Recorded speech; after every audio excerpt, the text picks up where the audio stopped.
Hey everyone, welcome. Today, we're going to dive deep into something we all do every day, but often struggle with communication. But not just the surface level stuff, we're talking about real communication. You know, it's easy to think communication is just about talking, but it's so much more than that. It's about understanding, connection, and really being there for another person. Let's explore what true communication really is.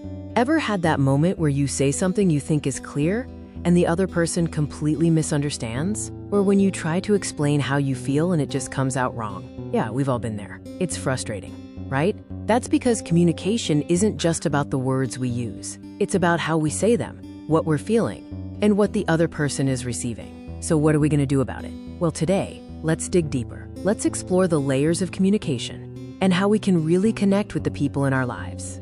It's not the kind of listening where you're just waiting for your turn to speak, but instead, actively absorbing the other's words and what they're not saying. Let's dive into the idea of listening to understand, not just to reply. There's a huge difference between just hearing someone and truly listening to them. Surface listening acknowledges. Active listening absorbs the heart of the message. Active listening shows you care.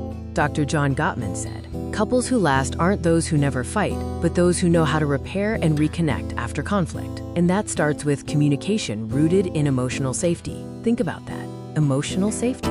It's crucial. When people feel safe, they're more open to sharing. They're more willing to be vulnerable, which is where real connection happens. It's so incredibly important. Real communication goes way beyond the words we say. It lives in our tone of voice, our facial expressions, our silences, and even our timing.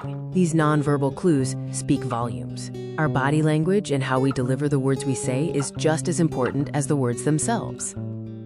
It's a whole other layer of communication that we often overlook.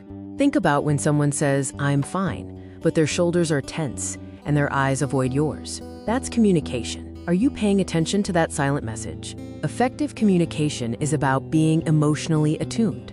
It's tuning in, not just showing up. It's being present, really present, with the other person.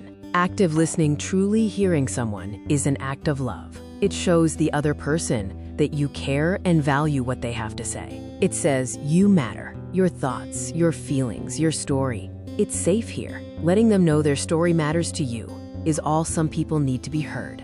And remember, validation doesn't mean agreement. You can understand someone's feelings without changing your stance. You can empathize without compromising your own view. Often, people aren't looking for answers. They're looking for empathy. They just want to feel seen, heard, and understood. It's all that really matters at the end of the day. When it's your turn to speak, choose honesty, but lace it with kindness. Consider what you're saying and how you're saying it before you say it. Words can heal, or they can harm. Choose your words wisely. Let them be tools to build bridges, not walls. Don't weaponize the truth. Wield it with care. Truth without compassion can be very damaging. Let compassion guide the words you share. Instead of saying, "You always ignore me," try, "I feel lonely when I don't feel heard." That shift moves the conversation from blame to vulnerability. And vulnerability is where intimacy grows. From years of counseling sessions, research, and real-world relationships, one truth keeps showing up. The quality of your communication often determines the quality of your connection. It's not about who speaks the most or who gets the last word. It's about whether both people walk away feeling seen, respected, and safe. That's the key. It's not about who speaks most, but about genuine understanding. Are we really getting each other? It's the true goal of any conversation.